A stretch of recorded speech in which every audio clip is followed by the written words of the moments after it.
Well, hey there, sweet peas. Welcome back to Friendless. I'm your host, James Avramenko, and today I'm chatting with Magda Baker, singer, songwriter, arts magazine founder, and all-around gem. We discuss how to survive social media as an independent artist, our favorite David Lynch work, ditching your smartphone for a flip phone, and the hidden benefits of being bullied. It was an absolute treat to chat with Magda, and you are gonna love this one. So it's time to lean back, get comfy, set your volume at a reasonable level, and enjoy my interview with the one and only Magda Baker here on Friendless.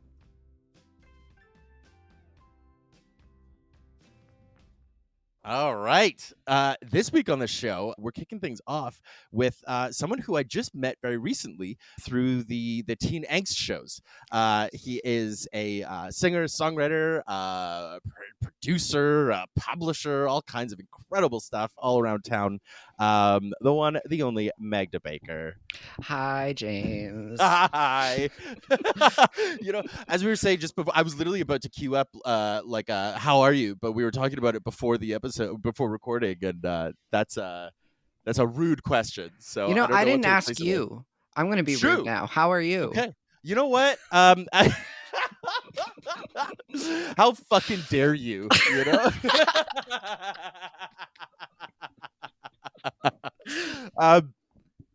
How am I?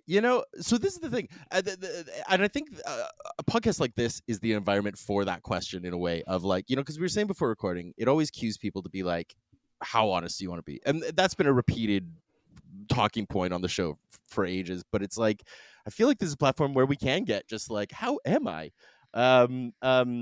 Shit's fucking weird, man. It's such a, how do you balance this feeling of impending doom with also the desire to enjoy my day, and kind of release these things that I don't have any fucking control over what some shitheads in another country are deciding to do with fucking trade embargo. What the fuck can I do? So why would I my hairline's already receding. I don't need to add to it by worrying about this shit, Yeah. Well, now my hairline could recede on testosterone, which, hey. Beforehand, I didn't really have to worry about that.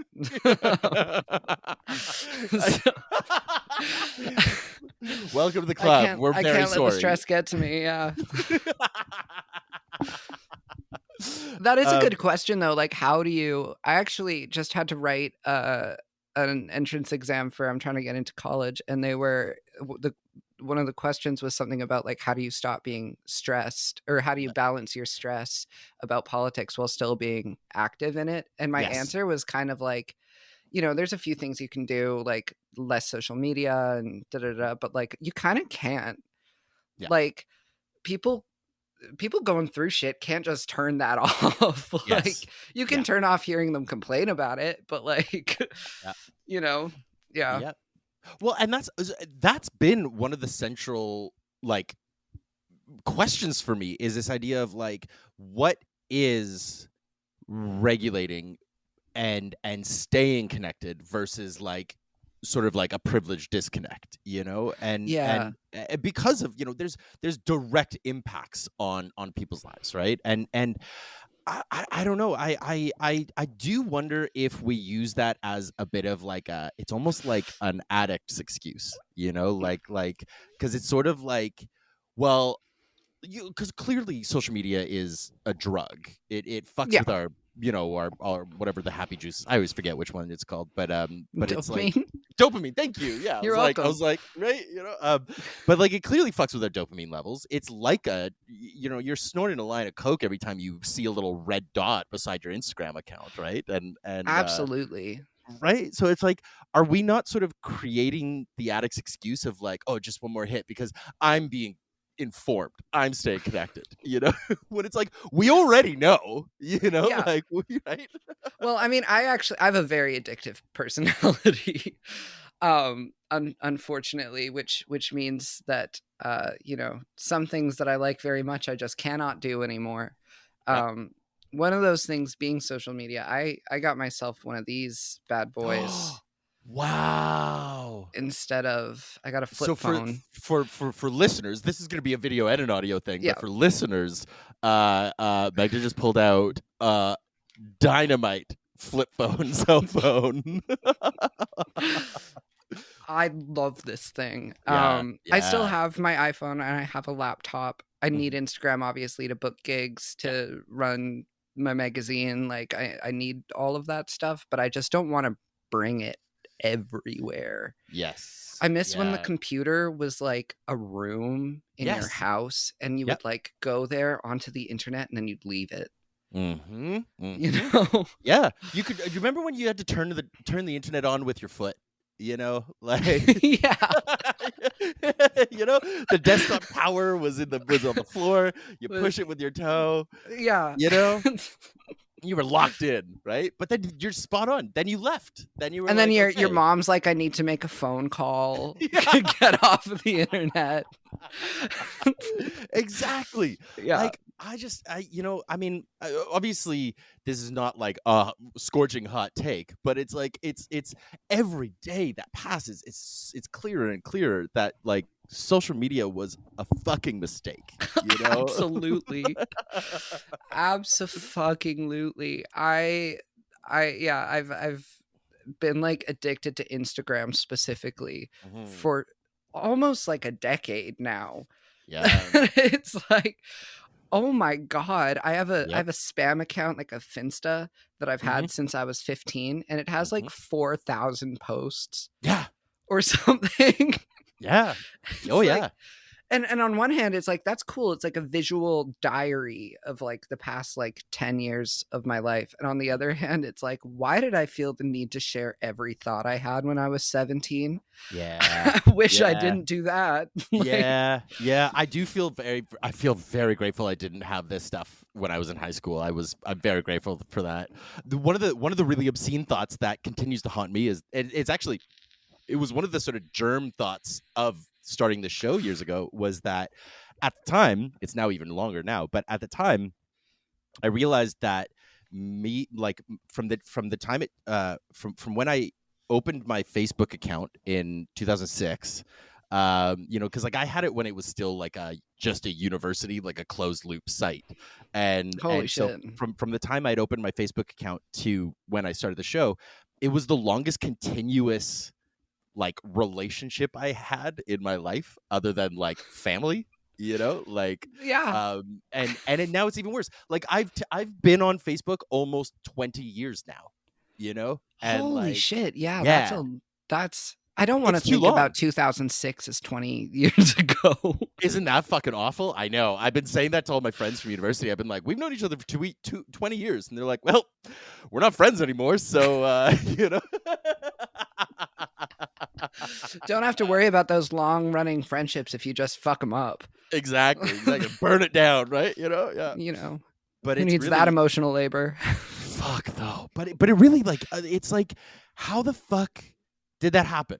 Like, how did 20 years of Mark fucking Zuckerberg happen? That feels, it should be a war crime. Like that My alone, you God. know? My God. Ah, Me and ah, my ah. best friend realized that we celebrate our friend anniversary every year. Mhm. Because we're silly like that. And we realized that this year marks half of our lives that we've Yeah. known each other. Yeah. It's like, holy shit. Yep. Yeah. Time is an asshole. Is very much a reoccurring motif in my life. Yeah. Yeah. Absolutely. It is. I've been thinking about time a lot lately because last year I turned the age of the person. When I was 18, I was dating someone 5 years older than me, Mm, and we dated for almost 5 years, but now I'm like the age that I remember that person being yeah. and thinking they were so much older than me. Yeah. And like so like smart and Yep. experienced and like, oh my God, I can't believe and now I'm like, oh my God, I have no fucking idea what I'm Yep. doing. Yep. Oh. They're all babies. Everyone's a baby, you know? Yeah. Like it's just we just become wrinklier babies, that's all. But we stay, you know, it never changes, you know? That's the other thing. I have forehead wrinkles now. Right? Fuck my life. I know. I'm so sorry. Welcome to the club. I might. Oh God. Let's not even talk about that one anymore. They say you earn the face that you get in old age, though. So sometimes wrinkles are good because it means you smiled a lot. That's true. But I still don't want to talk about that. Magda, we're 10 minutes in, and we need to double back slightly because some of my listeners will not be familiar with you, and so I always like to set things up with a very open ended and very simple question of who the fuck are you? I'm sure most of your listeners don't know who I am. Because I'm not particularly famous in any way, but I am Hey, you're Magda getting there. Baker. I'm a singer songwriter. I've been at that for a very long time. I just had an album come out in December called In the Wasteland. It's on Hell all yeah, streaming services to shamelessly plug. absolutely. Um, I am part of the team of a company called Trash Can Media, and we have a publication across Canada called Beautiful Trash for Beautiful People, and it's a queer DIY arts magazine, arts and culture, really. And I guess I'm also an actor. I've been in a couple movies now. That fell in my lap. That wasn't on purpose. Amazing. um, but yeah, that's kind of the random things I'm going around and doing these Hell days. yeah. Hell yeah. Yeah, so this is the thing. In preparation for the interview, I was like, oh, there's so many different like directions that we could go. And now you've just thrown actor on my lap too. So I'm like, oh, there's a whole brand new direction. Where I want to start though is Calgary. We're both I was gonna bring that up. Yeah, yeah. So we're both prairie boys from back home, Mhm. escaping to the West Coast, Thank and God. and right. The oh my god, the Alberta Vancouver queer pipeline is real and well worn. Yeah, yeah. I call us we're Alberta refugees. Yeah. My worry is that when I get around other, especially Calgarians, my Berta mudmouth kind of comes back, That's and a lot of my friends in Vancouver. Also, we all went to the same high school in Alberta. We've all ended okay, up here. yep. and, and when we get together and get like 2 drinks in our system, it goes full like, like, oh, do you want to go for a rip, bud? Like, Yeah, go crush a dart. Let's crush some darts. Whip a oh shitty. God, Yeah. want to smoke a yacht? But it's magic. It's but where I'm coming up from it though is that I think Calgary is one of the like secret uh music there's like a really hidden gem of the music scene in Calgary. And I'm curious, well there was, at least when I haven't been there in years, but there's been pockets where it comes and goes, and Yes. I'm curious about you, sort of your experience sort of forming your music career there, and then the experience of bringing it out here and how that's been for you. Ooh, that's a good one. Mm, Yeah, Calgary's scene is really interesting because it is either like you do country or you don't get booked at like various true, venues. true. A lot of the venues, Yeah, that's the case. And then there's places like Tubby Dog, which no longer exists, yeah. that had these like weekly punk shows that I think I started Mm. going to when I was like 12, and I like nearly died in the mosh pit every week for years. I actually have hearing loss in my right ear because of sitting beside the same speaker every week, with no ear protection. Yep. Um, so the scene has always been really weird and on and off there, and so I realized it was pre-transition. Also, I was like, okay, Mm. I love Taylor Swift. Is that the music I necessarily want to make? No. Can I make it easily and market myself like that? Absolutely, I can. Yep. And so for a long time I was kind of doing that like prairie girl singer songwriter circle at Gravity Wine and Espresso Bar in Inglewood kind of deal. And I know then exactly the spot. Yeah. yeah. Oh my god, they pay like shit. I don't know if I can say that, but they pay nothing, pennies. Um, and so I kind of took that, and then I met my longtime collaborator, and we kind of continued to make that same sort of music. Moved here and immediately went, "What's the weirdest fucking shit we can do?" Mm. Um, and also both started kind of transitioning in that time. So we were like, okay, now we're like weird transgender people in Vancouver. So the vibe Yep. is completely shifted. Sure. Um, and I was really lucky. I moved to Vancouver, and the first person I met is my friend Michael, who is in the Lunchtime Band, who's a really, really incredible local band here in Vancouver.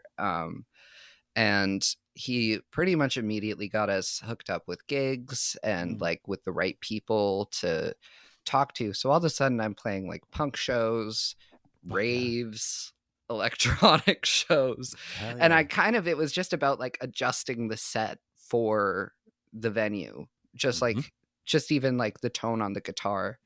And then I went solo, and since then I've realized, okay, I'm basically just doing the singer-songwriter thing, but with a electric guitar. Sure. Yeah. that's that's essentially what my kit is now.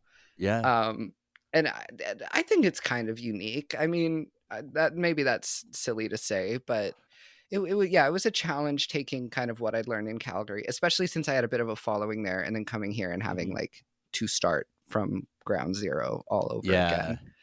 Um, How has your experience been with, oh god, that puts my brain in so many different directions. I need to keep myself focused. How has the experience been of there's very much a disconnect from sort of Western Canada, and then like, like especially when it comes to things like promotion, cross country promotion, grants, if you ever want to tap into any of those. It's very much mhm. sort of like if you're not in Toronto, which is essentially Canada, then you're sort of like cut off, right? So even Alberta to BC, it's sort of on par in a way. But I'm curious about your experience with that. Like you mentioned, the sort of the movement, awareness not necessarily following you, but I'm curious about how are you finding building that sort of following here, and is it sort of getting over the mountains, is it getting over the Rockies for you or not? um, it's been easier here, I Mm, think, and I also think that's just I'm a better musician um sure. than I was, 5, 6 years ago. Sure. But it's been easier kind of building that community here, and sort of gigging and figuring all of that out. Getting it across the Rockies has been a challenge. Yeah. I do get sort of radio play in like university stations around the country generally. Yeah. Um, but it's not like, I don't really have any offers to like go play any gigs in Toronto, you know what I Sure. mean? Sure. Um, or in Calgary. I'm sure if I went back to Calgary and went, somebody give me a gig, somebody would give me a gig. Yeah. I have no worries about that. But yeah, I'm definitely a Vancouver presence and not a Mm. Canada one at this Hmm. point. Hmm.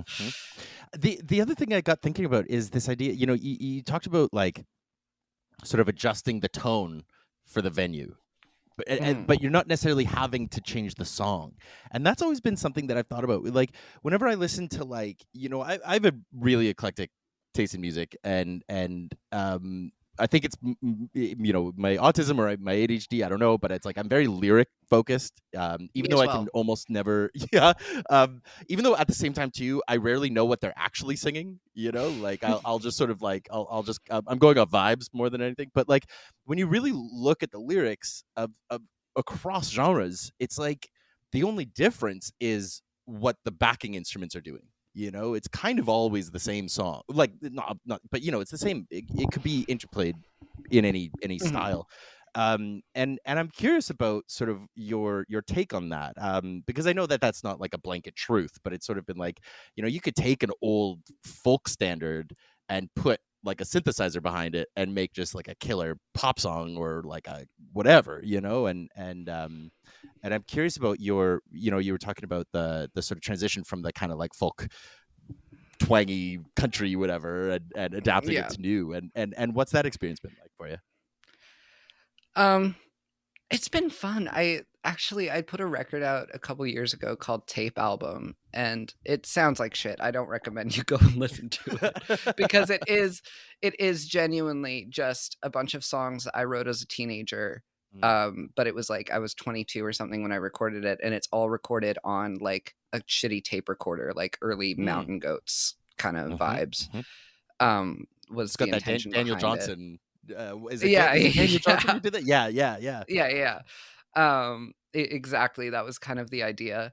Um, and that's kind of a good example actually of just like that was before my voice had even changed on testosterone, but it Yeah. was just the vibe of how I was singing it, kind of like dirty and folk punky versus like singer songwriter girly. Yeah. Makes them, a lot of them, sound like totally different songs than they did when I first wrote them like 10 years ago or whatever. Yeah, yeah. um so I find it really fun to play around with the sound of things, especially when it comes to just like the melody and stuff. Like there's songs I wrote years ago that I'm like, I like that lyric, but I don't really like how the song sounds, and I'll just rework Mhm. the whole thing. Totally.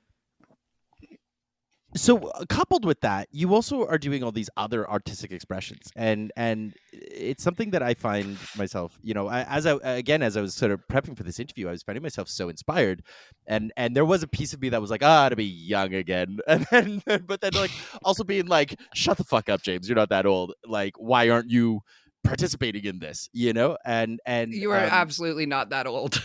well, that's just it. I know it's like fuck off, um, but I'm really curious about sort of these other impulses that you're following through. And the first one wanted to start with was this the you've got a lot of your personal zines, but then you've also got this the Beautiful Trash magazine, Mhm. and I'm curious about what was the sort of origin formation of this project. So I had been thinking for a really long time. I was like, I want to start a monthly zine publication where I have a bunch of different local artists contribute to it. And then at the same time, my incredibly talented friend Jeb's Junk was having kind of a similar thought of like, I want to start like a magazine with a bunch of artists across Canada. And then one day we met up at a playground at like 10 p.m. and started talking, and then we were like, oh holy shit, we want to do the exact same thing. And they'd already started the process kind of building what they wanted it to be, and so I was lucky enough that I didn't have to do some of that work. I just kind of jumped in. Mm, fuck yeah. And somewhere we have a piece of paper that's like a contract where it just says like Magda agrees to work at Beautiful Trash, and then our signatures and the date. and It's that's, I binding. think we should frame that. That should be in the Yeah, office. yeah, yeah. um, and our incredible friend Haley came on as the designer, and she does like everything that makes it look so beautiful. Mm. Um, and I do a good bulk of the writing and editing, which is really fun. Mm. And then Jebs does a lot of the just kind of everything. We all wear every hat when we need to, but With those kinds of yeah, projects, you sort of have to, hey. yeah, exactly.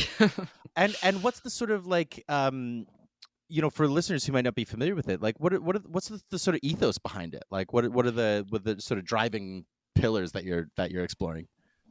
So it's kind of, we wanted a place, a low barrier access to people whose art might not otherwise be published to get Mm. published. Mhm. So we have a lot of priority on like all of our artists are queer, and then we have a lot of priority on like trans or like people of color, or like sort of marginalized people that don't generally get published as easily, and we just wanted a low barrier kind of like, submit your art, we'll put it out there. And we've been lucky to see some crazy, incredible art over the past year that we've been operating. And we're just getting submissions now for our next issue, and they're looking incredible too. And so, yeah, it was just sort of about kind of not creating, but figuring out what queer Canadian cultural identity looks like.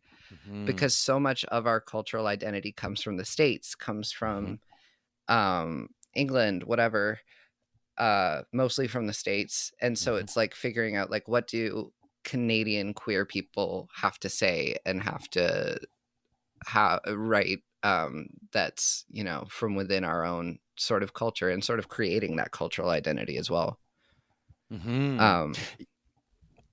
Yeah, that sparks a couple, you know, something I've thought about for years is this question of like, for a long time, one of my running jokes was like, the Canadian identity is asking what the Canadian identity is, you know? Like, yeah. it's, you know, it's sort of like all, you know, decades of this fucking, you know, imperialist structure existing, and we're still like, but what are we? You know, like, are we not, you know? But at the same time too, I think I'm really this is sort of, this loops into some of the central questions of the show too, is this question of like, what exactly is identity, and how do we hold our own identity while also opening it up to encompass as many people as possible, to not create barriers for each other, you know, because it's like we can have shared experiences, and we can have empathy for each other, and that doesn't necessarily impact my identity, but it still connects me, you know. And so it's this funny like I guess I'm curious from your perspective of like, how do you find yourself navigating that sort of like, you know, your personal identity versus sort of like the communal hodgepodge, for lack of a better way of putting it, you know? I don't know. I think honestly that I need to be more tapped into sort of the communal hodgepodge.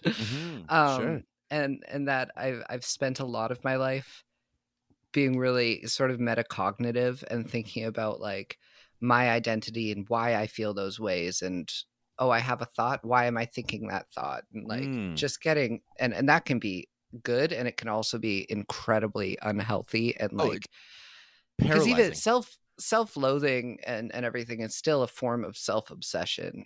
You know what I mean? And I think that's a 100%. trap that I can easily fall into.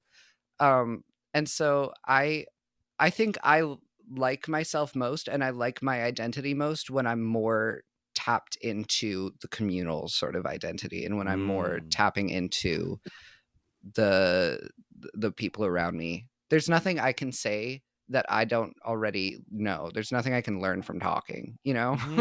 Yeah. Yes.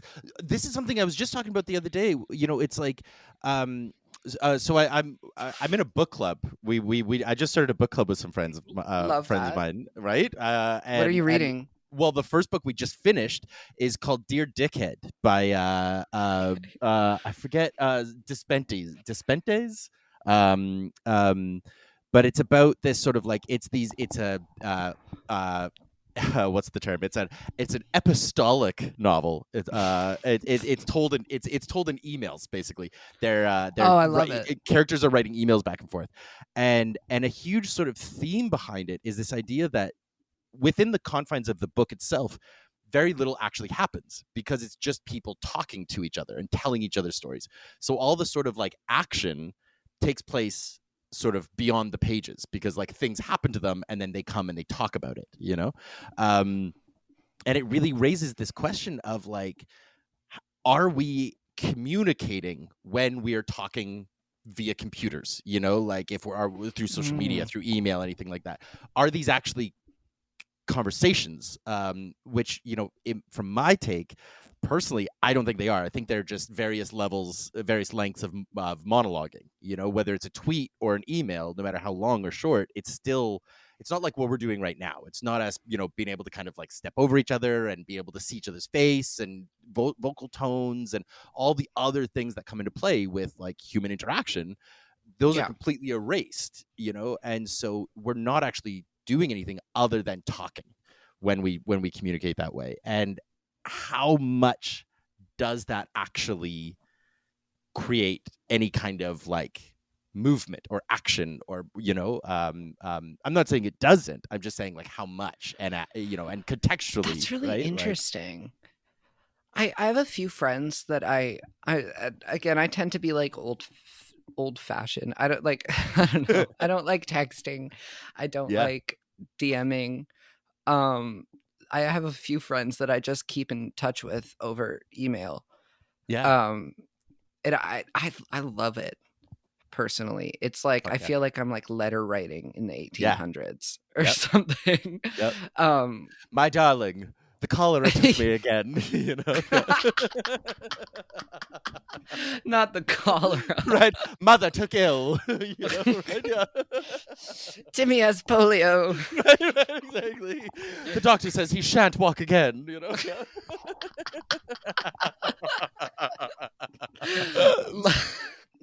Yeah, that's how it feels. And I love it. It's great. Yeah, fuck yeah. But you might be right. Like, I mean, would I rather be just talking to that person face to face? Probably. Sure. Yeah. And there's also not to create like a central tenet of a lot of the therapy I've done. I'm in like an ongoing DBT group therapy, plus just like my personal therapy and all these things. A very central tenet of all the work I do is eliminating this idea of good, bad, and instead looking at effective versus ineffective. Like, is this practice? I like is this that. behavior? Right? It's been revelatory for me. Is like removing judgment on everything and just being like, is this practice or this behavior or this choice, is it effective for my goals? And it's not about is this good or bad. It's just like, is this going to help me or is it going to hinder me?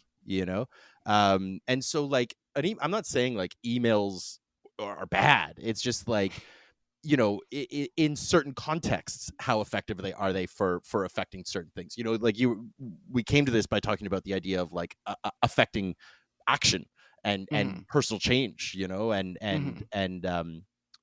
I think they can have an impact, but at some point you have to stop talking, right? At some point you have to go do the thing now, right?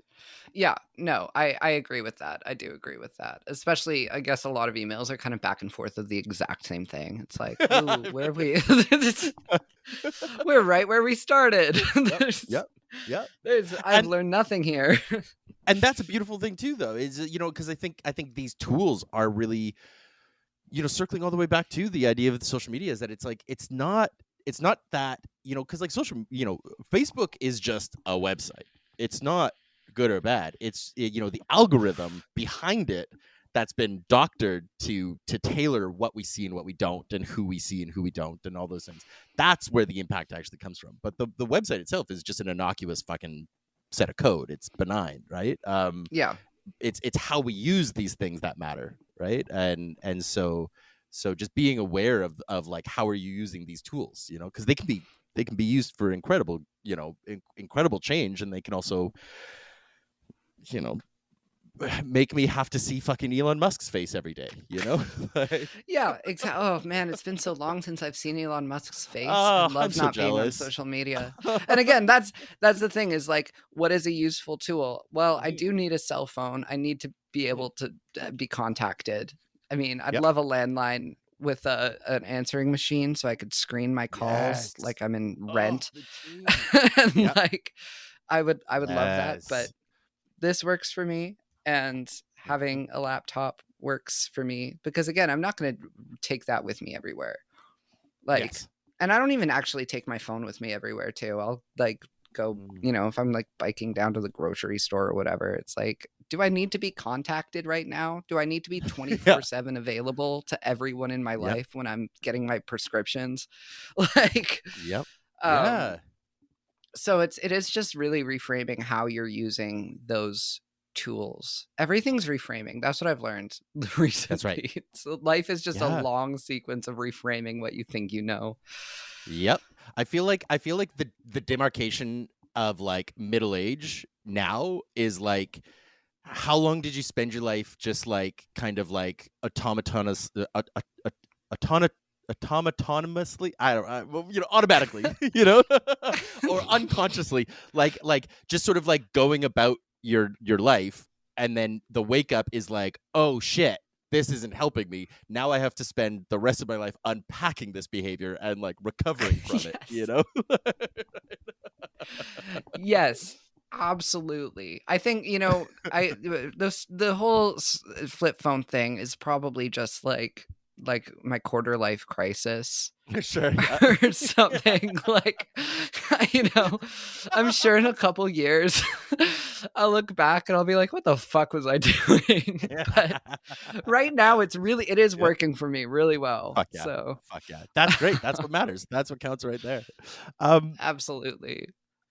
so speaking on this, I think this circles into one of the real kind of like anchor questions, as they call them, which is this idea of community.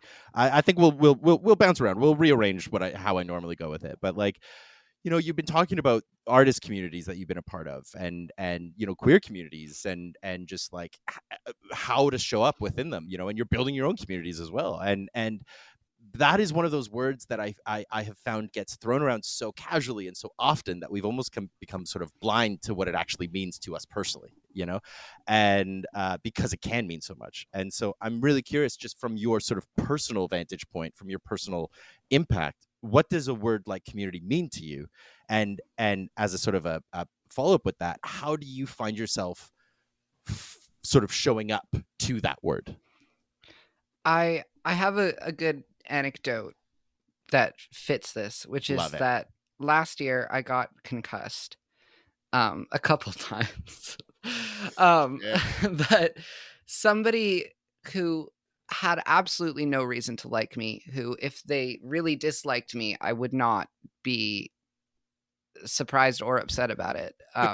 Some somebody who really really did not need to be kind to me at all Mm. um offered to make me dinner Mm. so that I wouldn't have to cook Mhm. when I was concussed. Um, and I'm lucky enough to be really friendly with that person now. But that was a moment for me where I was like, wow, I would not do the same for you. What does that Mm. mean about me? Yeah. And it really made me kind of look at myself and like how what being in community with somebody means, because in community doesn't mean you're friends with that person. Like it could be someone that you don't like and it's still you're in community with them. That's And exactly so right. that moment where it was like somebody who really has no obligation to me whatsoever, who again in their shoes I would not have done the same, was like kind of shocking to me and really made me take a look at how I do show up for Mm. community. Mhm. Um, and so I guess I've just been trying to bring that energy more. I mean, I don't know if I'm great at it or anything, to be honest. I have no grand illusions about being a good person. I mean, there's no But such thing. If yeah, I'm if it's true. in my experience, there's no such thing. But yeah.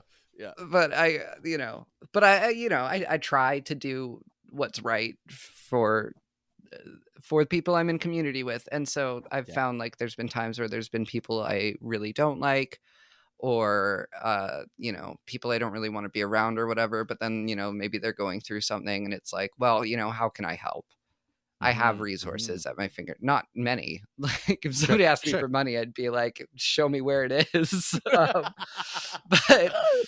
But like, there's always something you can do, I think. Yeah. And especially again in the queer community right now, like we have bigger fucking fish to fry Yeah.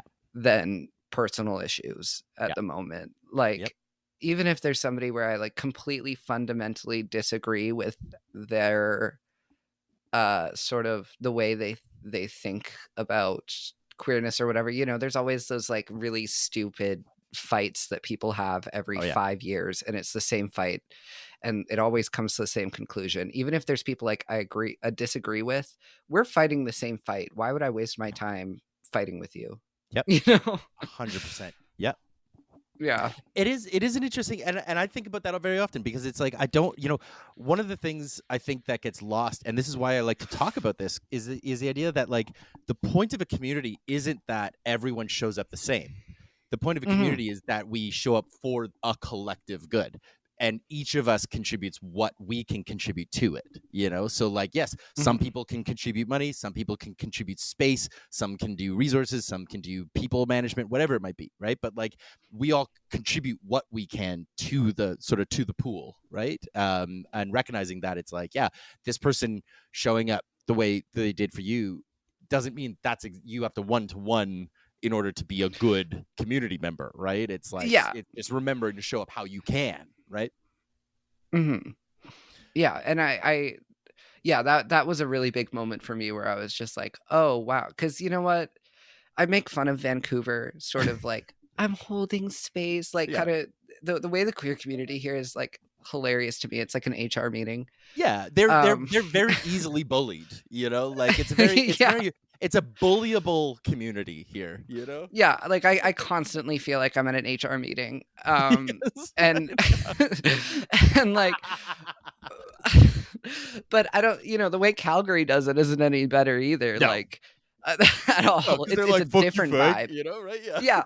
Well, even within the queer community, it's like it's like, haha, did you see that this guy just like released his like sex with this other guy? Let's share it around. It's like, whoa, what are we doing? And whereas here, people would be like, that's basically assault. Like, you know what I mean? Like it's, so there's different, it's a really different vibe. And it did take me a fucking minute to get used to it. And I don't actually think one is better or worse than the other. I think there's a happy middle ground somewhere. Oh, people need to get bullied every once in a while. Everybody deserves to get bullied a little bit. Yeah. I think it does you good. It does you good to remember, you know, it brings that ego down, right? You know, and it's like, just remember, you're one knuckle sandwich away, you know, right? I wish I was one punch away from ego death. That would make everything easy. Oh my god! Like, I don't need a shrooms trip. Yeah. I just need someone to deck me. Just one real good wham, you know, right? Yeah. Just give me. That's what my concussions did. Yeah, right. Yeah, exactly. Yeah. How's your ego post brain damage? You know. You know, the brain damage is I cannot think the way I used to. Which I really love that I've chosen to be a writer. With my life, I'm writing an article about car infrastructure and bike lanes and what that has to do with the queer community. And I have a lot of thoughts on this, and I do think they have a lot to do with each other, but I am having such a hard time. Actually, right now, the way it reads is like if you gave me Coke and I talked for 10 minutes. Like, you can read the teeth grinding on the page. It is not an article yet. It will be. And it'll be in the next issue of Beautiful Trash. But right now, it's like, this is a Coke rant, essentially. Awesome. Just, you know, you could just hear Quentin Tarantino narrating it, you know? Yeah, exactly. Myself 7 years ago. Right?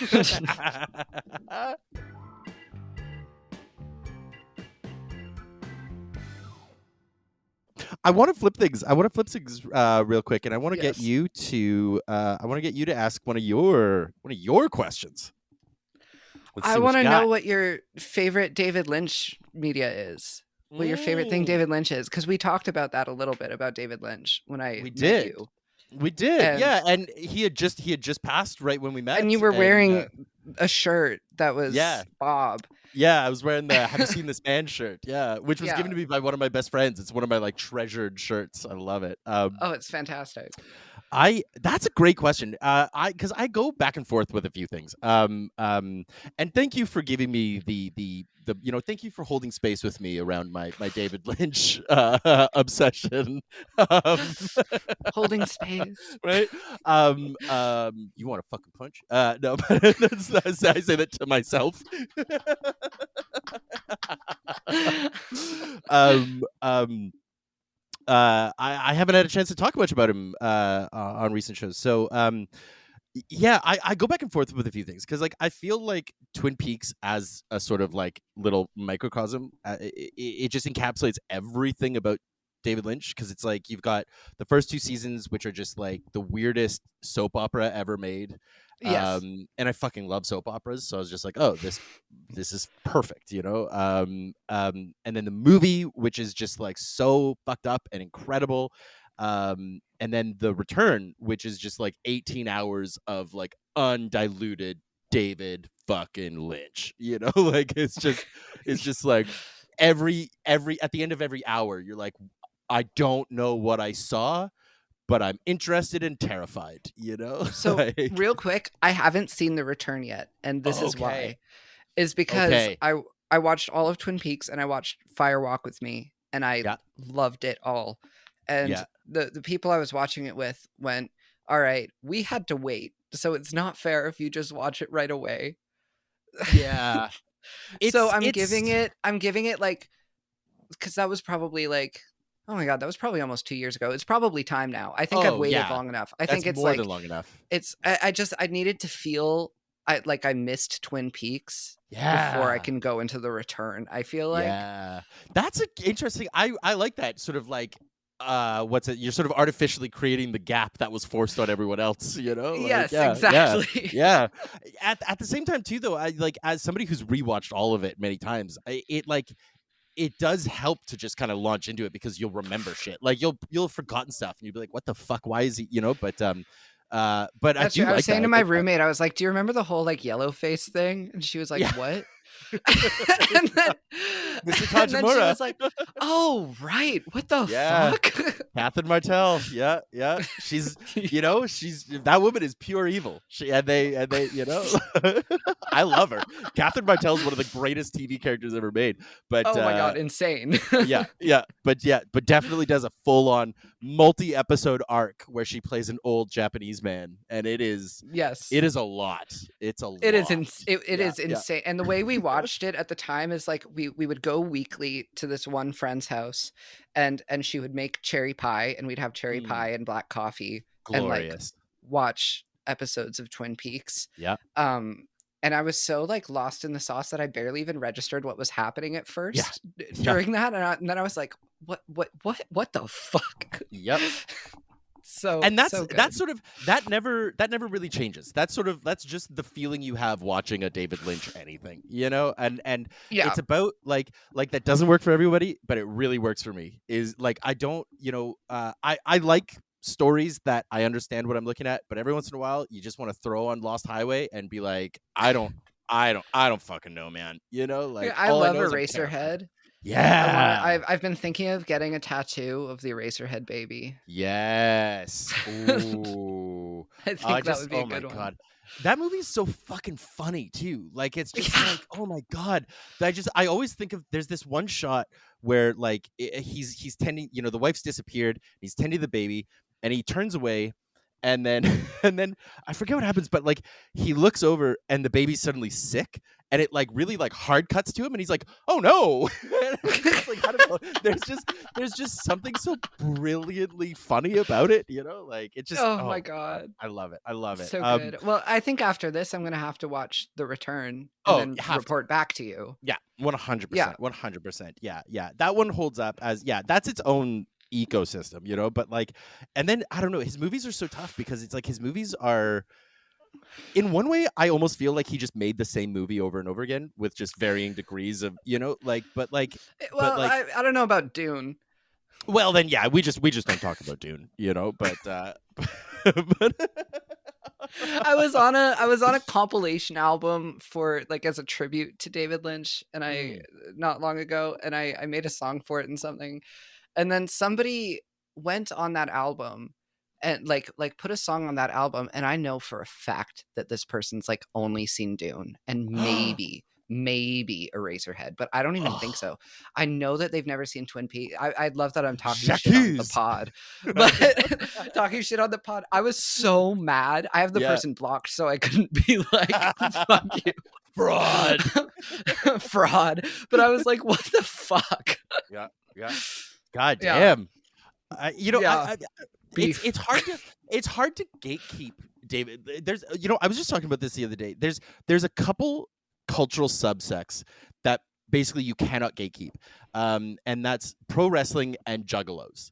Like basically those two culture movements are wonderful because they're always just like, fuck yeah, come on in. Doesn't matter if you know all of it or nothing. If you're into it, you're in, and I feel like Lynch, from what I saw over the last couple of months, especially after his death and the sort of like outpouring of love and the broad array of people who were impacted by him, I feel like he shouldn't be gatekept in a way. On the other side, it's almost more like, it's not like to me, it's not like you're a poser for not. It's like, why haven't you watched more? Like get on it, right? Like what's wrong with you? Yeah, right, yeah. Because it's just that like, person. I don't know. I was like, do you want to watch Twin Peaks? They were like, no, I don't really think so. Oh, come on. Come on. Oh my god, Wilder. I just like, and it's like, oh my god, so many of them are just like, they're just so fun. Like Mulholland Drive, the movie's fucking incredible. I love that movie. It's just good. It's just a good time. I mean, well, okay, it's not a fun time, but I love it. Like I just, yeah. So it's hard. Circling back to the question of like favorite thing, it's like, it really depends on what day, the day of the week. What am I feeling? Because like I can find so much joy in almost anything he made, depending on the day, right? So yeah, I like fucking Lost Highway has one of my favorite single lines, like the scene where they've cut away, he's in the prison now, and then it suddenly just quick cuts to the two security guards, and they're just sitting talking, and one of them's like, oh, the wife killer's acted up again. And the other one's like, which one? And then they both just laugh, and they both just like burst out laughing. And then it just cuts away. You never see them again. And it's just so like, good. That's like, what the fuck did I just, or like in fucking, is it, I think it's Lost Highway again, where like, the mob boss like pulls the guy out of the car and beats him up for speeding, and he starts like reciting speeding laws to him, and it's just like, this is incredible, right? Like, how can you not love this? I love on Drag Race, one of the queens on Snatch Game did David Lynch. And she did an all right job. It was not bad. It was not one of the worst ones at all. But everybody was like, "Are you sure you're gonna do that? Like, are you sure?" And I was like, there's so many opportunities with it. Why wouldn't you do it? Yeah. Like, there's so many opportunities. Oh my god. And especially with like the baby doll, like 50s aesthetic, like you, oh my god, you could do so many things. Oh, what ended up how did it turn out? Was it like, she went out in boy drag as David Lynch. As David Lynch. Yeah, because it was the Snatch Game where they're like act as celebrities or whatever, and RuPaul asks some questions. I have to admit, Drag Race is a complete blind spot for me. It's just that's crazy. Yeah. I mean, it's not good. Yeah, exactly. It's not like I could really recommend it, but in my mind, back to Community, it's gay sports. Yes, that's right. It is gay sports. Yeah. It is Community. See, I watch pro wrestling, which is like straight drag, like yes, it is. Right? It is absolutely straight drag. Although I did a former guest of the show made a comment recently online where he was like, being gay in wrestling is so common that to be a straight wrestler is actually to be gay.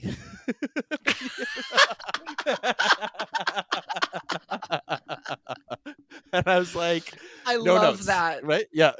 No notes. Yeah. That's how it feels being a male singer-songwriter. Yeah.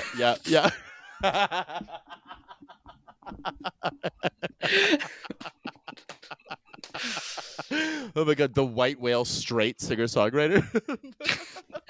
No, I meet a lot of them, but I'm like, are you sure?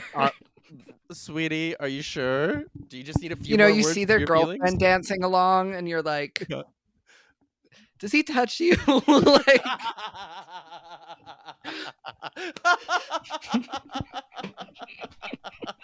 Holy shit.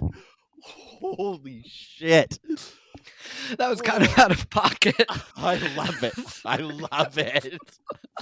Oh my god.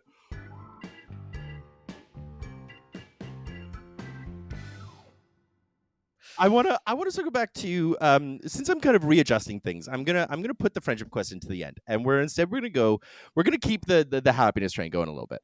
Okay. We touched on things passingly throughout the old interview about there are clearly negatives in the world these days, Mm-hmm. and in my experience, I don't think it's healthy to sit within just that all day, every day. And I don't actually see it as a privilege to decide for periods of your day to put it aside and be happy. I think that's just called being human, I agree. right? And I'm curious for you, what is something, if you were to sort of imagine those pockets of happiness, what is something that has been bringing you joy these days? What's bringing me joy? What's Or bringing I me guess joy you could this also week?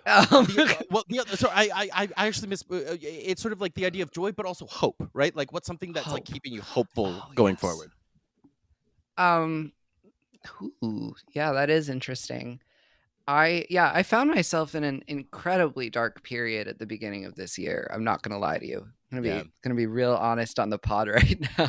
fuck yeah. I started this year in the psych ward, got out of the psych ward, immediately got fired, and then immediately got dumped. That's Fuck. You got that the is a Trinity. low yeah, that is a low place to come from. Fuck. But in the past, like, since the years started, I have just gone like fucking crazy workaholic mode and Mm-hmm. been like, all right, what are all of the things I want? How do I get all the things I want? What are the Mm. steps to that? So, I'm like, I never went to college. I want to go to college, figuring that out. Fuck yeah. Um, it's to me what gives me hope. There is absolutely nothing I love more than a box ticked on a to-do list. Fuck yeah.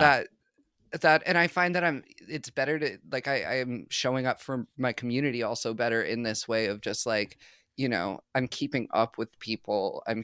keeping up with like my responsibilities to the community Mm-hmm. and to myself and to my roommate and to my family and like um you know just taking everything back. I'm kind of grateful for everything that went on because it's a clean break, right? Mm-hmm. Like, it's like if my life was making me that miserable anyways, like, it's a good thing that a bunch of shit in my life changed all at once, and Yep. I can kind of rebuild how I want it to be. So Mm-hmm. in those moments where I'm not looking at the news, because I try to interact with the news like I'm like a man in the 50s. You read the newspaper in the morning and then you watch the TV news at night or the Yep. radio or whatever. Yep. And so it's like I wake up to CBC radio on my alarm clock because I have a Awesome. physical alarm clock. Fuck yeah. A radio alarm clock. I wake up to CBC radio, I listen to it for a bit, and then I go, that's enough. And then I Yeah. check social media once in the morning after I've like had coffee and whatever, and then I go, that's enough. And then at Yeah. night I kind of check in again. But I try not to just kind of obsess over that all day. And so in those Yeah. kind of blank moments where I'm not looking at the world at large, I'm looking at the small world. I think that a big way to kind of get yourself out of really dark bits is to just shrink your world. Like, Yes. I can't stop Elon Musk from doing whatever Elon Musk is doing, but I can like go to a mending workshop so that I can learn how to darn my socks so that I'm putting less like fabric waste into the landfills. You know what That's I right. mean? Like, what Yeah. shrinking your community, like, or your world to see like what can I actually affect, what can I do, Mm-hmm. has made me happier and Mm-hmm. has I think made me a better friend, a better person, a better community member. Yeah. I think that's wonderful, and I think that's spot on, and that's definitely in line with a lot of the sort of ethos I've been putting out, is this idea of like, yeah, these things are too big for one person, and so we do have to recognize, it obviously we need to stay aware, but we also don't, like, it's kind of a form of, like, I don't know. I think there's a lot of different pieces that come into play. That it's like, I think it's a form of like self abuse. To like overindulge, like over, inundate yourself with it. And I also think it's just, it hits a point of saturation where it's like, you already know, you have all the information. Like now, what are you gonna go do? Rather than just continually recycling the same fucking memes and the same, it's like, no, what are you gonna do? And yeah, it comes back to that community thing of like, everybody has something to offer, right? Yeah, absolutely. Yeah. What are you going to do? What are you going to learn? What skills can you bring to the table to affect your immediate, like, I get emails and like surveys and stuff from the city of Vancouver, from the Vancouver plan, from the Granville Island 2045 plan, of all of these things of like special urban planning. It's like my like special interest, I guess. Cool. I'm really really into it. Like anti-car or whatever. Yep. Not that cars are bad in general, just that the building our world around an experiment that's only been around for like 100 years is probably not good. And so, I get really invested in those ways, and I try to find like community meetings I can go to, because I guarantee you it's all old conservatives. That's right. Like, if you want your voice to be heard, like, the people that show up to these things are old conservatives. That's why things are the way they are. Show up to your municipal like meetings. Like, like, let yourself be heard. Yeah. Well, and especially that's the thing to remember too, is that it's like the things that actually have a day-to-day impact on you are that municipal level, governance, and like that's the stuff we should be the most keyed into, but it's the thing we're the least, or I shouldn't say we, more commonly, it's the thing we're the least engaged with, right? And yeah, I agree. I think the more we can tap into the sort of civic responsibility, or the communal responsibility, the better off we can all be, right? Yeah, absolutely. And that's not like a ton of work. It's not like you're changing the world. It's like, no, you're working on Ken Sim's schedule. Come on. That's it's like barely doing anything. Yeah. Fuck Ken Sim. I don't care if you cut that or not. No, you know what's funny? Oh my God, I got to tell you a story. We were just at Boom Wrestling the other day, and he showed up. He was there, and I found out, and I just started yelling from my seat. I started yelling, "Fuck Ken Sim." I didn't know where he was in the room. But I just started yelling it over again. Fuck Ken Sim. And one of the guys who runs the show came over and was like, "Could you maybe cool it? There's lots of kids around." And I was like, "Oh yeah, that's totally fair."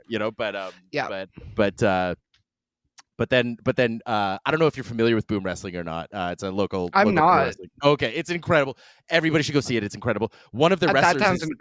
It's the fucking best. Amazing. One of their wrestlers is literally Abraham Lincoln. It's a guy who comes out as Abraham Lincoln and he wrestles. And there was this moment of silence in the match, and someone yelled out, "You're the only politician in this room I'd vote for." And the entire room erupted, right? It was just because everybody was like, "Oh my God, fucking Ken Sim is here. What are we gonna do? We need to do something," And that was the best. Yeah, it was like the biggest pop of the entire night. It was the fucking best. He came into my old work a day I wasn't there. Thank God. I would have lost my job. I lost it anyways, but I would have that day probably lost my job. And then one time I was working the kids market on Granville Island, which I loved. I was managing a store in there, and Trudeau came in. Wow. And with his like kids and his wife, we were all he didn't come into my store because there's 25 toy stores in there, but he walked by and we were all just kind of sitting there like, what do we do? Right? Like, yeah. What do we say? Like, do I punch him or do I kiss him? Like, yeah, it's like, this is so fucking like, where's clean water for the reservations? Like, well, and that's just it. It hits a point of just like, what do I want? I just want to scream, but I don't know about what, Like, yeah.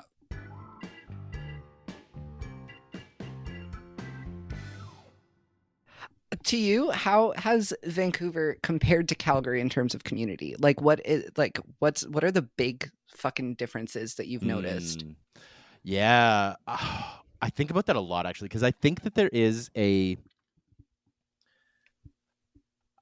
misconception about both. Vancouver has this stereotype of being a very unfriendly city, and I think to a degree that's true. But I think that that is like a self-fulfilling prophecy. I think if you don't put Mm, yourself out there, then there's no reason to bring you in. Like it's sort of like people who are like, I'm going to be famous, but then just don't do anything, and it's like nobody's yeah, going to show up and give you the thing you want. You have to go out and do it, right? And yeah, I think a piece of that is that it is easier to connect to people in a place like that, in Calgary. I think that there is a bit of a prairie stereotype of like people are a little bit more uh prone to kind of reaching out. I lived in Calgary and in Saskatoon for a couple of years, mm, and I found that like prairie people are a little bit more proactive than they are out here. But in the long term, I think they're just as friendly here. You just have to be the one kind of like you kind of have to strong arm your way into things a little bit more, you know? yeah, yeah, Um, absolutely. and I also do find that there isn't actually that much to do here. You know, like if you're not a drinker or like a partier, there's not tons to do. Like that's not to say I know that there is stuff going on, but so much of it are in these little pockets that are really hard to find, and Yeah, it feels like there's these little like glimmering lights all over the place, but nobody really knows how to connect any of them. And that's one of the things I've really struggled with here is like finding my way into these little lights, for lack of a better way of yeah. putting it. No, that actually makes perfect sense to me. Yeah, I don't think people here are all that unfriendly either. In fact, I think they're probably more unfriendly on the surface, but more friendly when you get to know them. And in that's right. Calgary, I think people are more friendly on the surface and more unfriendly when you get to know them. Ding ding ding ding ding. Yeah, Yeah. 100%. Yeah, yeah. Yeah. I find that the further east you get, the more like quote unquote Canadian you get. Hmm. And I think the biggest lie the world has ever told is that Canadians are friendly. They're not. Canadians are not friendly. Canadians are passive aggressive. Yes. We are a country of passive aggressive assholes, and so we look nice and oh yeah what, but then turn your back and we're just shit talking. Absolutely. And so like Canadians are actually deeply aggressive people. They're just also cowards. And I find that gets truer the further east you get. And so in Vancouver they appear unfriendly because they're kind of the least bullshitty of the country. Hmm. At least of Hmm. the lower provinces. Yeah. Um but yeah, I think you're spot on too. I think that the veneer comes off pretty fast in the prairies. Yeah, I think so too. And also like the whole thing of like the whole world thinks Canada is Toronto. But and Mhm. they're like Canadians are so nice and I'm like Torontonians are fucking assholes.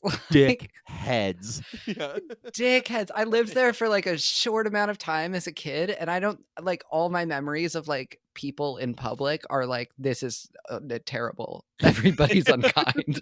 Like It breaks my heart too because like some of my like absolute lifelong ride or die friends live in Toronto, and like I would do anything in this world to be closer to them and see them more, but they live in except move to Toronto. Toronto. Yeah, yeah, literally. So I'm like, except for the one thing.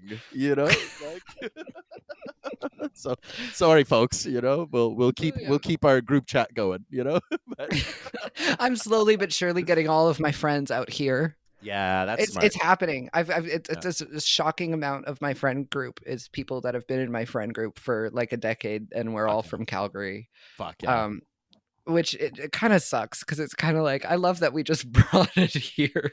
Yeah, like, there is like something magic too about I've resetting, right? Like about getting to yeah, like not have to like there's something beautiful about people who knew you and know your different phases, and there's also something really beautiful about people who you're just like ground zero with right now. yes, yes, absolutely. um I feel like I cut you off. You cut off. I cut off your last No, thought. I'm no, so you sorry. didn't. You didn't. You Okay. didn't. Okay. Okay. I don't even know what I was gonna say next. I don't know if I had anything to say next. I don't know what's gonna come out of my mouth until it already has. At any point. Fair. Fair. Um, let's get to that the big round out question. Obviously the one of the germ ideas behind the show is interrogating. It really started with this question of, have I been a good friend, and thinking I haven't been, and over the years deciding, well, no, I've just been a guy. But Yes. but like, it's like, whatever, As it goes.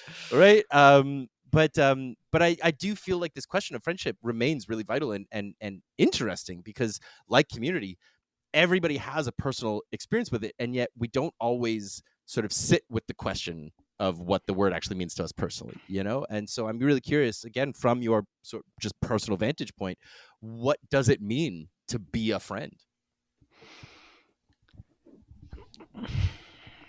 I've thought about this question, and it's so hard to answer. I have maybe not been a good friend for a lot of my life, and that's something I kind of have had to reckon with on and off, and like adjust my behavior and whatever. I find that that kind of goes back to things that we've been saying before. Being a good friend means giving more of a shit about what the other person is going to say than what you have to say. Being a good friend is being more interested in the world around you and the people around you than you are in yourself. To me is sort of what I would go with there. Cause I think again, in the world is set up in a way that wants you to be sort of so insular all the time. Like with social media, it's so obsessive of like, how do people see me? How do people see me? Like, and I think a lot of the times where I've tried to be a good friend, I've really tried to do it to look good. And then I don't know, one day, like probably like 5 or 6 years ago, like a long time ago, I was like, this is not a way to live. And I'm bored with myself. I'm boring. I already know everything I'm gonna say. That's boring. It's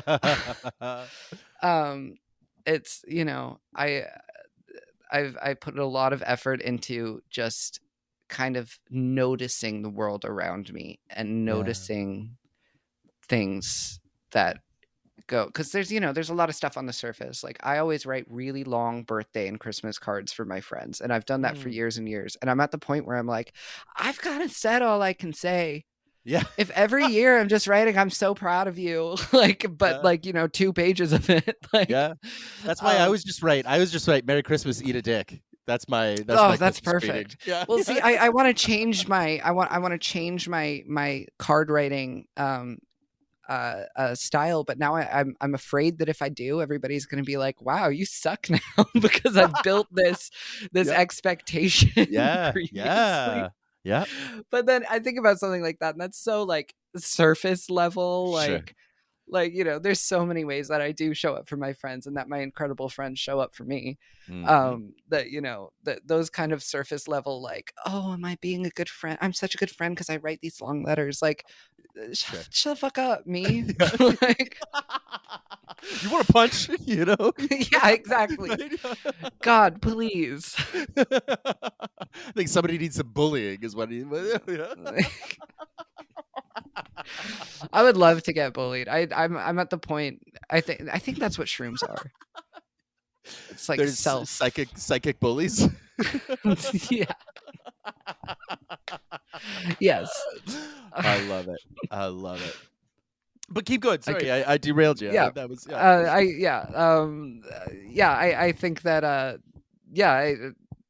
I guess distilled, it's just being a good friend is caring more about what the other person has to say and what the other person has to do than what you do. And it doesn't mean like putting their needs above yours. Like that's right. That there are times for that. There are times when people are in need in a way where you put their needs above yours. Like I think a lot of us are quick to be like, oh, I have no energy. Like I can't really show up to my friend's thing. It's like, go to your friend's thing.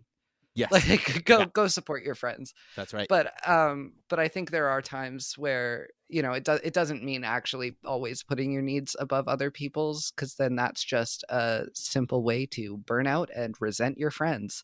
Of course. Um but Yeah. just, yeah, caring more about what they have to say and what they can teach you than what Mhm. you can teach them, Mhm. I suppose. And I mean, I think, and building on that idea too, is that idea, that excuse is so fucking boring of like, oh, my capacity. It's like, no, like, what are you gonna do tonight? You're gonna fucking sit on your couch and watch YouTube. Like, come on, go to your friend's show or buy your friend's book or whatever the fuck it is. Like, Yeah. grow up. Like, Grow up.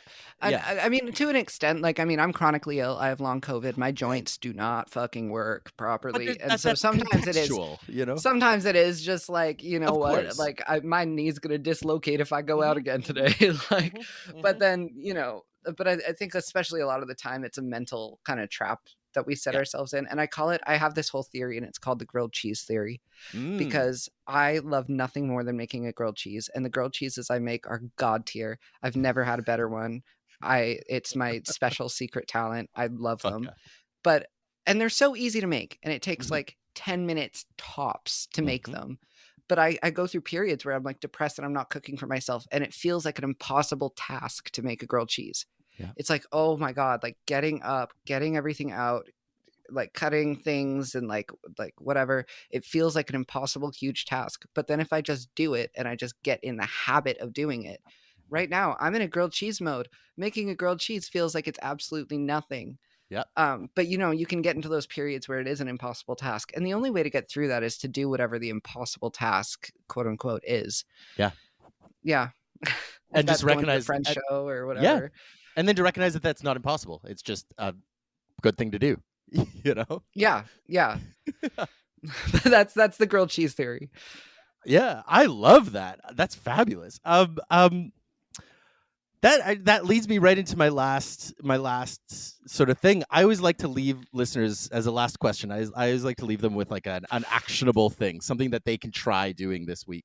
And I think you've kind of given it, but I'm not going to speak for you. I'm curious. What is one thing listeners could try doing to be a better friend, either to themselves or to their community this week? Well, if I was going with our conversation we were just having had, I would say show up to things. But what Yeah. I wrote down is actually read the books that your friends lend you. Yeah. Fuck yeah. In preparation for this, I thought of that, and I think because then that's an insight into your friend. They wanted you to read that for a reason. Yeah. It's something that is easy to do, that won't take you as long. It's not an impossible task to read a book. I know Mm-hmm. we're like, used to reading like tiny, like 15-second videos, but like it's not an impossible task. Yep. Actually read the books your friends lend you and go to their events. I love that. I both of those are fabulous. Thank you for that. And that, I mean, it's so funny you should bring up the book thing, because I'm actually on this funny, just like a personal thing. This is a total like personal context thing, but like I've realized that like buying books and reading books are two separate hobbies. Yes, Right? 100%. Right? And I'm much more of like a book as aesthetic person.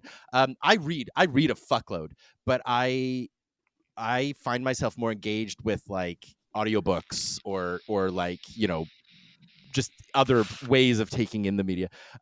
Whereas the book itself, like just to sit quietly and read a book, sometimes, especially lately, for whatever reason, feels like I'm putting a gun to my head. Like it just Feels feels, like an impossible yeah, task. right. Make the grilled cheese sandwich. I was gonna say, so I think I'm gonna fight back on that thought. I'm gonna try getting back into if only because I need to read some of these before I resell them. But I I can't usually just set buy like them. a 30-minute. I'm like, okay, I'll read for 30 minutes. And by the end of that 30 minutes, I'm engrossed. I want to keep reading, Mm-hmm, mm-hmm. you know?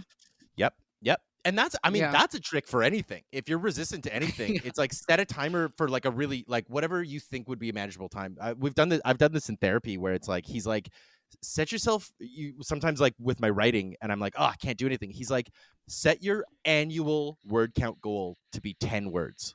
Like he's like all year. all I need to do is write 10 words, you know?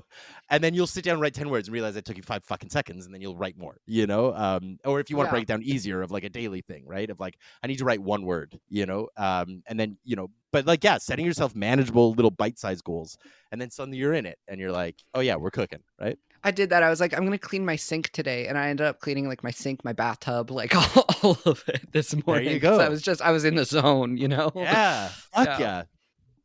Magda, you're incredible. This has been such a pleasure. Thank you so much for coming on the show. Like, Thank you, James. Same to you.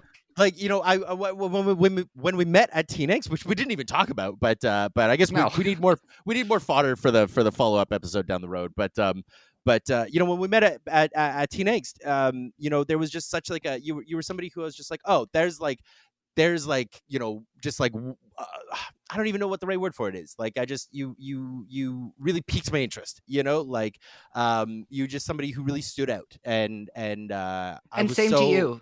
Thank you. It was so exciting to connect with you as like somebody brand new who I had no connection with, and it was just like, oh, there's like, it's like that feeling of like, you know, I don't know if you've had the experience in town where it's like you almost feel like you've kind of met all the cool people, and some of them are your friends, some of them hate you, but you've kind of like saturated the community, because it's a small community here, you know? Yeah. And then every once in a while somebody pops out and you're like, oh shit, there's new people. Fuck yeah, you know? Like, so it's just really excited to connect, I had the exact same feeling meeting you, so that is Yeah. very cool to hear. I'm glad I'm cool. I love that. Fuck yeah. There you go. And I'm you know, speaking of your magazine, I'm cooking up something I want to submit. But I just want to say, like, you know, I've been listening to your music, and you're fantastic. All the links are going to be in the show notes, but I did want to ask, as a last little thing, where can listeners find you? What would you like to plug? What do you have coming up? Oh, yeah, I'm on all streaming services, Magda Baker. Most of my music is somebody with a completely different voice. But my recent album, In the Wasteland, is self-produced, my first self-produced album. So It doesn't sound great, but I love it. Please go stream it on all services. I also have a music video out for Wrong Place, Wrong Time, the single for that album. And it was a really fun video to make. And it's on YouTube. And it's great. It's a ton of fun with the skeleton and the diner. Oh, you watched it? Oh, fuck, no I way. did. Yeah. It's great. Thank you. Absolutely. Yeah, and Beautiful Trash for Beautiful People. We're setting up a website right now. The best way to see kind of our work is on our Instagram. We have a link tree, and our issues that are available online on issue.com. Check out you'll put all the little links and stuff. If I miss anything, it'll be all in the show notes. Yeah, you got it. Beautiful. Yeah. Awesome. Well, Magda, one more time, thank you so much. This has been just an absolute treat. And go get bullied now. I don't know how to sign this off, you know? Thanks, I will. Go make a grilled cheese. Right? There it is.